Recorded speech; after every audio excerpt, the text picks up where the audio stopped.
And it makes more sense, and it's a beautiful thing, really, when you consider that the role of the husband is to love his wife as Christ loved the church. How did Christ love the church? He laid his body down for the church.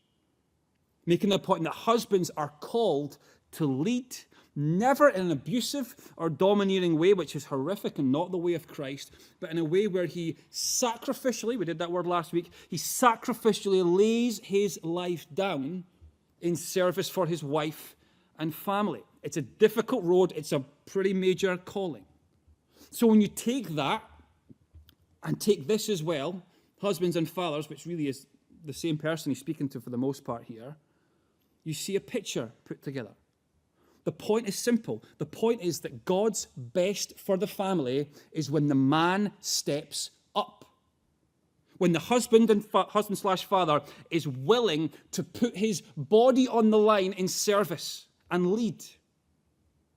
The fact is that in the church, in the Christian world and in the non-Christian world, everybody can see that this is a good thing. Everybody can say we are in need of men who will step up, who will take their call to lead seriously in a beautiful way, to lead in this sacrificial, Christ-like way that honors and values wives and children.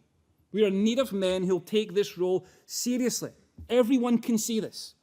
You may have seen this week in the news, the Scottish Prison Service stated that they were at crisis point. You see that in the news? Scottish Prison Service were at crisis point because of the lack of space in prison.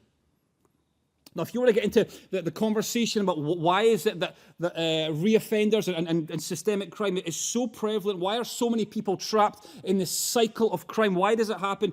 It's complicated, I understand that. There's no easy, straightforward answers. There's a whole range of factors in place of poverty, and it's systemic and it's generational. There's no one cause, but surely Christian and non-Christian would recognize and agree that maybe the most common denominator in the lives of so many people who are stuck in this cycle reoffending, surely the most common denominator is that they have gone through a life where dad was either nowhere to be seen or he was present but completely rejected the call of God to lead his family sacrificially.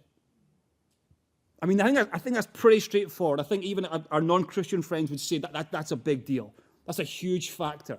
If that was different, the whole situation would be different.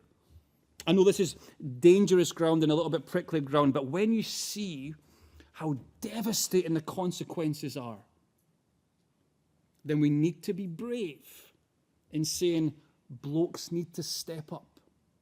Men need to step up. Being a husband and a father is a huge deal. It is a mighty, very grave, serious responsibility and calling.